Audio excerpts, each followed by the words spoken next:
नमस्कार, जोहार झारखंड में स्वागत है आपका। मैं हूं आपके साथ सिरांधा शेखर। तमाम अपडेट आपको देंगे कोरोना से जुड़ी हुई, लेकिन सबसे पहले आप सभी से अपील कि आप अपने घरों में रहें, लॉकडाउन का पालन करें, सोशल डिस्टेंसिंग बनाए रखें ताकि कोरोना को हम मात दे सकें।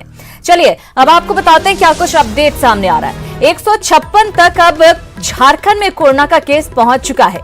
दरअसल कल धनबाद में 2 पॉजिटिव केस सामने आए हैं। इसके बाद ये आंकड़ा जो है 156 पर पहुंच गया है। वहीं बताया जा रहा है कि मुंबई से धनबाद के ये दोनों संक्रमित लौटे थे, मुंबई से आए हैं। रांची जो है सबसे ज्यादा प्रभावित है, उसके बाद गढ़वा दूसरे नंबर पर है। 55% कोरोना मरीज संक्रमण से मुक्त भी हुए हैं। लगातार इलाज चल रहा है, इलाज का असर भी नजर आ रहा है। 156 मरीजों में से 78 मरीज जो है वो ठीक हो चुके हैं और बाकियों का इलाज अस्पताल में चल रहा है। रांची में कोरोना संक्रमित मरीजों की संख्या 93 है। इसके साथ ही हम आपको बता दें 11 जिलों में अभी तक कोई पॉजिटिव केस सामने नहीं आया है। वहीं खबर यह कि दूरदर्शन पर कल से स्कूली कक्षा का संचालन होगा ताकि छात्रों को सहूलियत हो सके और 28 दिन पर कोरोना से सील एरिया खुलेगा। इधर झारखंड में कोरोना की स्थिति कंट्रोल में है। भारत सरकार के अधिकारियों के साथ साप्ताहिक वीडियो कॉन्फ्रेंसिंग के बाद राज्य के स्वास्थ्य सचिव डॉक्टर नितिन मदन कुलकर्णी ने ये बातें कही। स्वास्थ्य सचिव ने यह भी कहा कि कोरोना से जंग जीतने वालों को पूरी तरह से स्वस्थ होने के बाद ही घर जाने की इजाजत दी जाएगी। अधिक से अधिक संख्या में टेस्ट कर सके ताकि उसमें से अगर कोई पॉजिटिव हो तो उनको हम लोग आइसोलेट करा सकें। सर, अभी जो वीडियो कॉन्फ्रेंसिंग है सर, क्या कुछ निर्देश भी मिले हैं क्या? ये एक साप्ताहिक वीडियो कॉन्फ्रेंसिंग भारत सरकार से होती है, उसमें केवल रिव्यू किया जाता है कि क्या स्थिति है प्रत्येक राज्य की, उस हिसाब। झारखंड के परिवहन सचिव ने कहा है कि केंद्र सरकार के फैसले के बाद ही बस चलाने पर फैसला लिया जाएगा। उन्होंने कहा कि दूसरे राज्यों में फंसे प्रवासियों के साथ ही झारखंड में रह रहे दूसरे राज्यों के लोगों को भी सरकार भेजने की योजना पर काम कर रही है। उन्होंने कहा कि लोगों को लाने के दौरान भीड़ नहीं हो, इसलिए बसों के जाने का समय और स्थान गुप्त रखा जाता है और केवल जाने वालों को ही इसकी जानकारी दी जाती है। उन्होंने ये भी कहा कि राज्य लौटने वाले मजदूर अगर पैसे देते हैं तो सरकार उनका पैसा वापस करेगी। Ministry of home affairs government of India का निर्देश आएगी, उसका बाद में राज्य सरकार से निर्णय लेने के बाद उसके बारे में निर्णय होगा।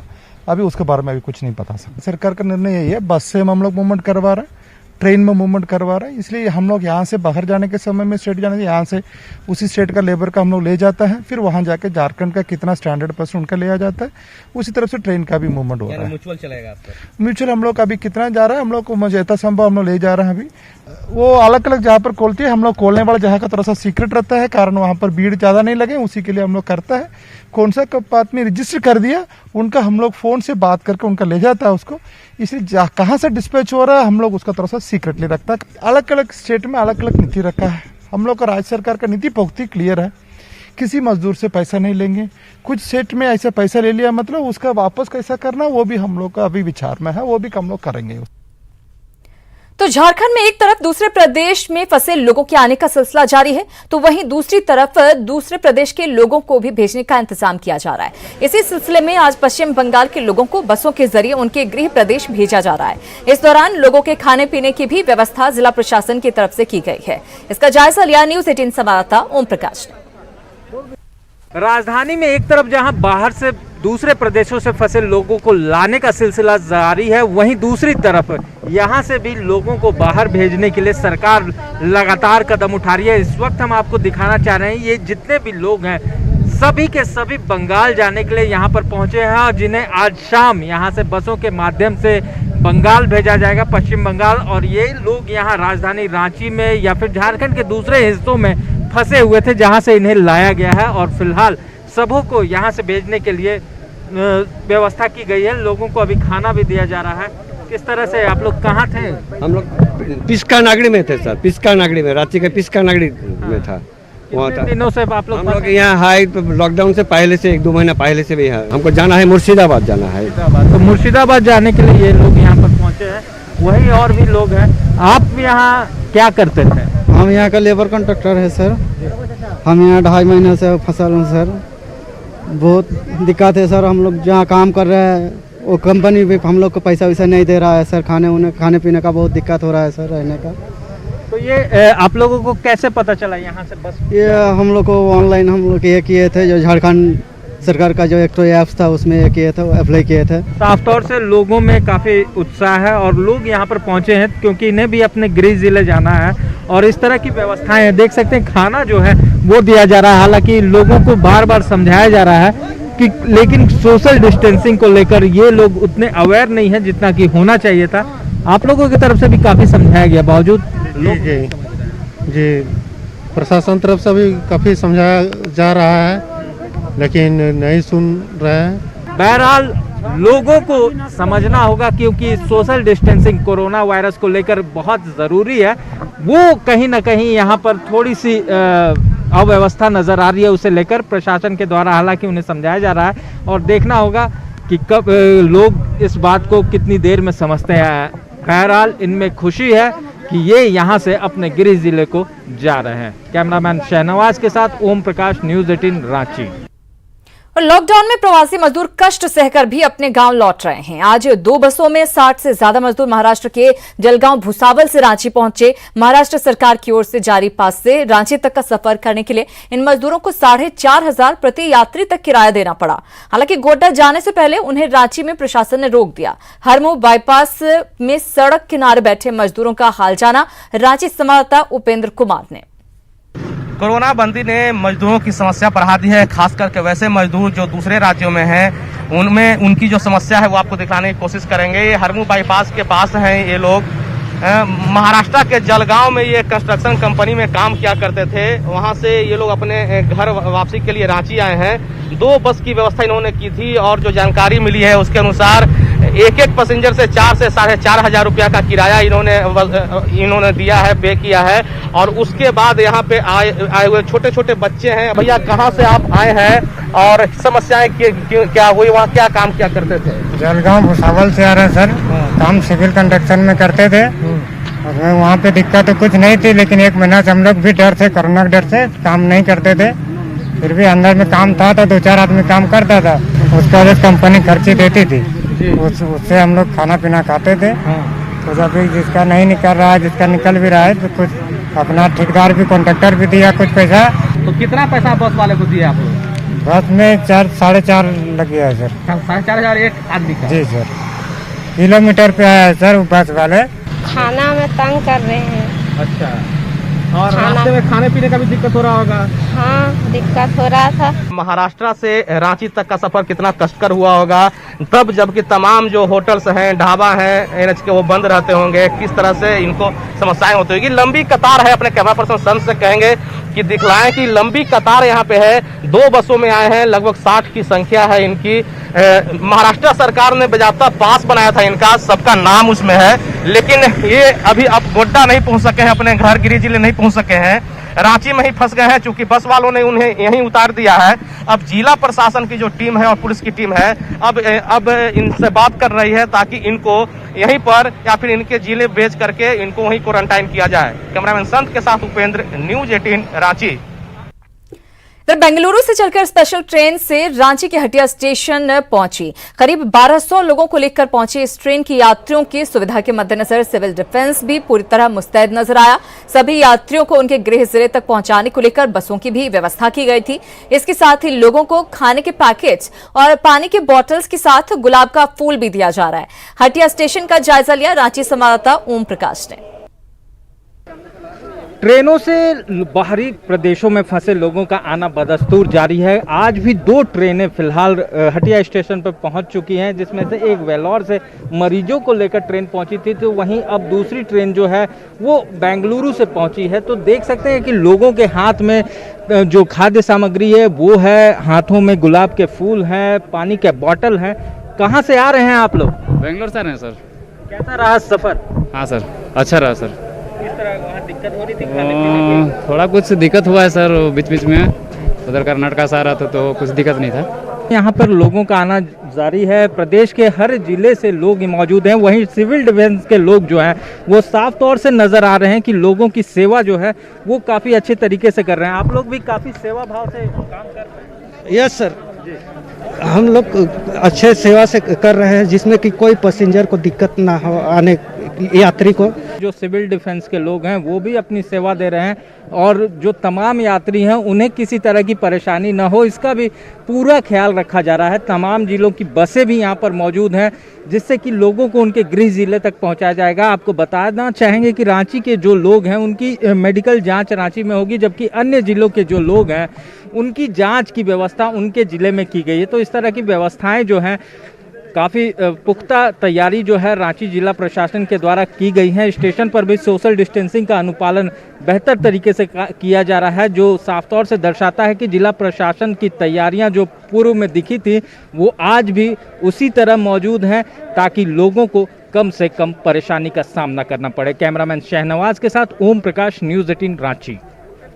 इधर लॉकडाउन में किसी दूसरे शहर में फंसे अपने परिजनों के पास पहुंचने के लिए ई पास एक सहारा है, लेकिन कुछ लोग ऐसे भी हैं जो कानून की खामी का फायदा उठाकर इसका गलत इस्तेमाल कर रहे हैं। ऐसे में प्रशासन की मुश्किलें बढ़ गई हैं। रांची के हिंदपीढ़ी में ऐसा ही एक मामला सामने आया है जिसमें गलत जानकारी देकर लोहरदगा जाने का पास बनवाकर एक व्यक्ति ने दरअसल बनवा लिया। हालांकि उसे चेक पोस्ट पर ही रोक दिया गया। इस पर पुलिस आगे की कार्रवाई कर रही है। वहीं परिवहन विभाग ने हिंदपीढ़ी के लिए कोई भी पास जारी करने से साफ इनकार कर दिया है। सॉफ्टवेयर में ऐसा अभी कोई प्रोविजन नहीं किया गया है कि कोई कैंट जो एरिया है तो उनको पास नहीं देना है, और इस संबंध में स्पष्ट करना चाहेंगे कि पास का जो प्रिंट आउट देखेंगे उसमें स्पष्ट लिखा गया है ये पास जो है कैंट एरिया में मान्य नहीं है। मान्य नहीं है तो कैंट एरिया में ना उससे एंट्री मिलेगा ना एग्जिट मिलेगा, और कैंट एरिया के लोगों से भी अनुरोध है कि वो पास के लिए अप्लाई नहीं करें, और हम लोग प्रयास करते हैं कि मैनुअल चेक कर लेते हैं कि कैंट एरिया के लोगों का पास हम लोग अप्रूव नहीं करें। हिंदपीढ़ी में चूँकि ये कंटेनमेंट जोन है, यहाँ से बाहर जाने या निकलने के लिए कोई भी बाहरी पास मान्य नहीं है, अतः उस किसी भी पास को माना नहीं जाएगा और निकलने नहीं दिया जाएगा। अभी एक मामला प्रकाश में आया था कि लोहरदगा से एक पास बनाया गया था हिंदपीढ़ी के एक व्यक्ति के द्वारा। उनके द्वारा निकलने का भी प्रयास किया गया उस पास पे, परंतु उस क्षेत्र में प्रतिनियुक्त पदाधिकारी ने उन्हें जाने से रोक दिया है। बाकी उनका डिक्लेरेशन देख के अग्रतर कार्रवाई की जाएगी। अब तक कोरोना संक्रमण से बचा गुमला काफी राहत महसूस कर रहा है, लेकिन प्रशासन पूरी तरह से सतर्क है। इसे लेकर प्रवासी मजदूरों की पूरी तरह से जांच की जा रही है। इसके लिए स्वास्थ्य कर्मियों की ऑटोमेटिक थर्मल स्कैनिंग की व्यवस्था के साथ ही उन्हें मास्क भी दिया जा रहा है। डीसी ने कहा कि गुमला ग्रीन जोन में है, लेकिन यहां आने वाले मजदूर रेड और ऑरेंज जोन से आ रहे हैं। ऐसे में मजदूरों की जांच के साथ ही स्वास्थ्य कर्मियों की सुरक्षा पर भी खास ध्यान दिया जा रहा है। रेड जोन वाले जो डिस्ट्रिक्ट है वो हमारे लिए वहाँ से जो प्रवासी श्रमिक आते हैं उनका हम लोग थोरोली चेकअप करते हैं, और उनका जो ज़रूरत पड़ने पर उनकी सैंपलिंग भी कराई जाती है। इसी क्रम में आज आपने देखा हुआ कि एक ऑटोमेटिक जो थर्मल जो हम लोग टेम्परेचर लेते हैं सभी श्रमिक की, उनकी उसी बूथ का इनॉग्रेशन हुआ जिसमें मैक्सिमम जो कांटेक्ट है, मैक्सिमम दूरी उससे बनाई सकती है। सर हम लोग कुर्नूल डिस्ट्रिक्ट के यहाँ पर आए और हमारे गवर्नमेंट जो झारखंड गवर्नमेंट है हम लोग को बहुत अच्छी तरह से सहायता की है, और उनका हम लोग हार्दिक से स्वागत करते हैं। हमारे जितने भी मजदूर यहाँ हैं वो अच्छे ढंग से यहाँ पर पहुँच गए हैं, और यहाँ पर जो भी प्रशासन की ओर से जो भी व्यवस्था की गई है बहुत अच्छा ढंग से किया गया है। इधर कोरोना संकट में सभी बड़े और छोटे उद्योग धंधे बंद हैं। ऐसे में उद्योगपतियों ने काम नहीं होने के बाद भी कर्मचारियों को पूरा वेतन देने की बाध्यता से राहत की मांग सरकार से की है। झारखंड चैंबर ऑफ कॉमर्स के प्रतिनिधिमंडल ने श्रम मंत्री से मिलकर अपनी मांगे रखी। चैंबर अध्यक्ष ने कहा कि कोई भी कारोबारी स्किल्ड स्टाफ को खोना नहीं चाहता, लेकिन अगर काम बंद होने के बाद भी पूरी सैलरी देने का दबाव पड़ेगा तो व्यवसाय टूट जाएंगे। इधर श्रम मंत्री ने चैंबर को मांगों पर गौर करने और कोई रास्ता निकालने का भरोसा दिया है। तो हम यही चाहते हैं कि जिस तरह अन्य राज्य एक लिबर्टी दे रहे हैं एम्प्लॉयर एम्प्लॉय को कि अपने म्यूचुअल डिस्कशन के ऊपर कि वो कुछ परसेंटेज काट के भी चाहे तो इस मंथ सैलरी देना चाहते हैं तो वो देंगे। कोई अपने एम्प्लॉय को भूखा मरने नहीं देगा, और ना हम चाहते हैं कि हम अपने स्किल्ड लेबर को किसी तरह छोड़ें। तो हम चाहते हैं कि वो लिबर्टी दी जाए, म्यूचुअली दोनों एग्री करें और एक उसका रास्ता निकले। बीच का रास्ता हम निकाल लेंगे। जैसे अभी समस्या तुरंत आया है, अभी तत्काल कोई किसी तंग परेशानी नहीं होगी, और कल विभाग में हम प्रधान सचिव से बैठक करेंगे और इस समस्या का निदान हो जाए। और झारखंड सरकार लॉकडाउन में किसी भी तरह की कोई छूट देने के मूड में नहीं है, लेकिन उसके सहयोगी दल के कुछ नेताओं को फोटो खिंचवाने का शौक इतना ज्यादा है कि वो सोशल डिस्टेंसिंग का मखौल उड़ा रहे हैं। ये नजारा धनबाद के बाघमारा का है। यहाँ कांग्रेस नेता रणविजय सिंह जरूरतमंदों के बीच राशन बांटने पहुंचे, उनके सामने ही भगदड़ मच गई। तस्वीरें देखिए। इस दौरान सोशल डिस्टेंसिंग के जमकर धज्जियां उड़ाई गए। लोग अनाज लूटने के लिए मारामारी करते नजर आए। जिसको जो मिला राशन लूटकर चलते बना, जिसे कुछ नहीं मिला वो नाराज दिखा।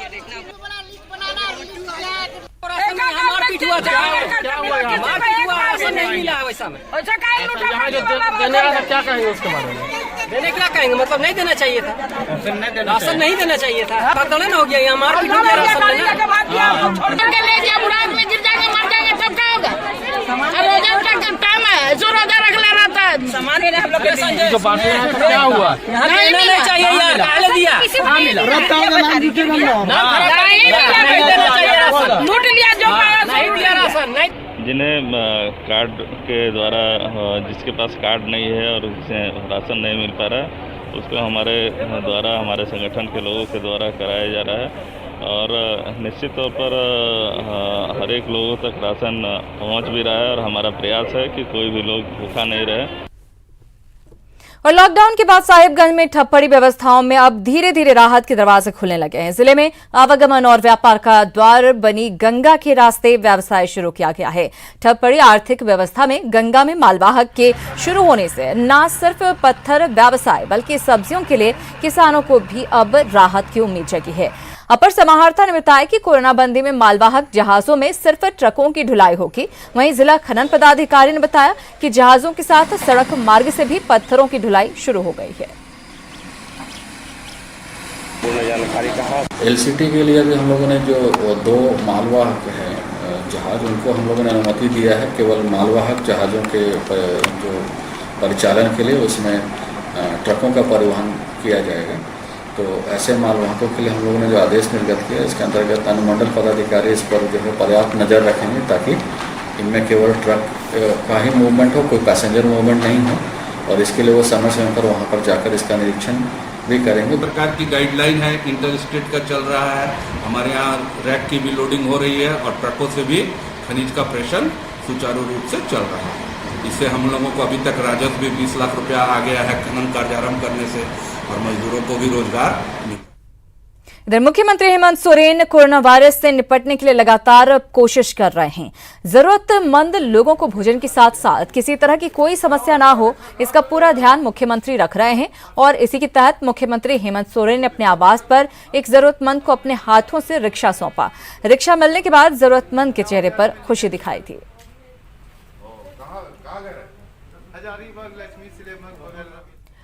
सरायकेला के कुकड़ू प्रखंड के कई गांवों के लोगों को दोहरे दहशत के साए में जीना पड़ रहा है। एक तरफ कोरोना का खतरा तो दूसरी तरफ हाथियों का खौफ।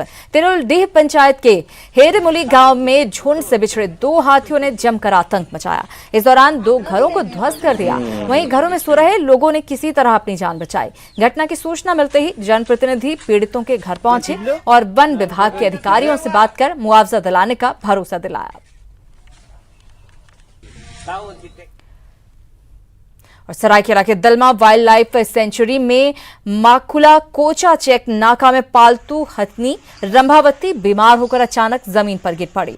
इससे वहां पर तैनात वन कर्मी और गार्ड दहशत में आ गए। वन कर्मी ने इसकी सूचना वन विभाग के वरीय पदाधिकारियों को दी, जिसके बाद पशु चिकित्सक ने उसका इलाज किया। हथनी को उठाने के लिए वन कर्मियों को हाइड्रा जेसीबी मशीन की तलाश शुरू करनी पड़ी, लेकिन कोरोना बंदी के कारण हाइड्रा मशीन की व्यवस्था नहीं हो पाई। ऐसे में टेंट बनाकर छाया करने के लिए व्यवस्था की गई।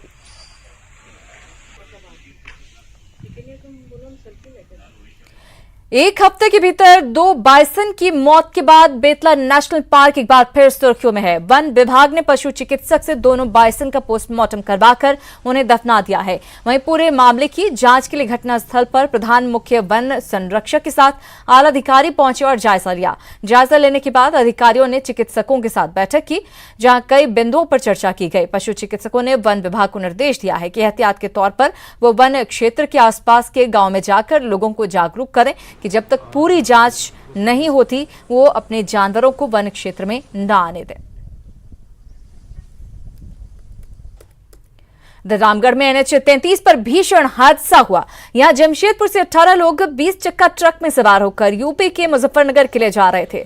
इसी दौरान NH 33 मुख्य मार्ग स्थित माया टोंगरी के पास ट्रक हादसे का शिकार हो गया। बेकाबू हुए ट्रक ने एक बाइक सवार और 3 हाइवा को अपनी चपेट में ले लिया। पुलिस के मुताबिक 3 लोगों की मौके पर ही मौत हो गई। वहीं घायलों को इलाज के लिए अस्पताल में भर्ती करवाया गया है। जैसा कि इसमें घायल लोग बताए हैं कि इन लोग जमशेदपुर से मुजफ्फरनगर यूपी जा रहे थे और यहीं पर एक हाईवा खड़ी थी जो ब्रेक डाउन थी, उसी में यह संतुलित होकर के आई है तेज़ी से और उसमें धक्का मारी है और दोनों गाड़ी चट के नीचे उतर गई है। 2-3 लोग डेथ किए हैं, बाकी इंजर्ड को अस्पताल भेजा गया। और रांची के जगन्नाथपुर में डबल मर्डर से सनसनी फैल गई। यहां नई कॉलोनी में एक महिला अपने पति और बेटे की हत्या कर फरार हो गई। मिली जानकारी के मुताबिक पुलिस जब मौके पर पहुंची तब पति की सांसें चल रही थी, लेकिन अस्पताल पहुंचाने पर उसकी मौत हो गई। लॉकडाउन के दौरान पति पत्नी के बीच हुए विवाद में यह घटना घटी। इससे पहले भी महिला अपने बच्चे के साथ कुएं में कूदकर जान देने की कोशिश कर चुकी थी। फिलहाल पुलिस फरार आरोपी की तलाश में जुटी है। स्थिति गंभीर थी और उनको हम लोग इलाज के लिए रिम्स भेजे। वहाँ जानकारी मिली कि वो डेथ कर गए हैं और बच्चा तो हम लोग के आने के पहले डेथ कर चुके थे। 5 बजे खबर मिली कि ऐसा यहाँ पे एक भाड़ेदार था जो अपने एक बच्चे और पत्नी के साथ रहता था।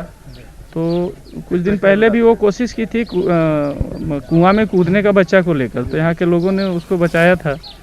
और अभी पता चला है कल रात में अचानक वो कुछ एक टांगी टाइप का था, उससे अपने बच्चे को और पति को मार के ये कर दी। हाँ, मार दी और फरार हो गई है यहाँ से। बतलाता है कि थोड़ा साइको टाइप का थी, जो अगल बगल के लोग रहते हैं उनसे जो जानकारी मिली है तो बस बतला रहा है कि कुछ दिमागी इस टाइप का थी भी वो। और इसी के साथ इस बुलेटिन में फिलहाल इतना ही, लेकिन न्यूज़ 18 बिहार झारखंड पर खबरों का सिलसिला लगातार जारी है।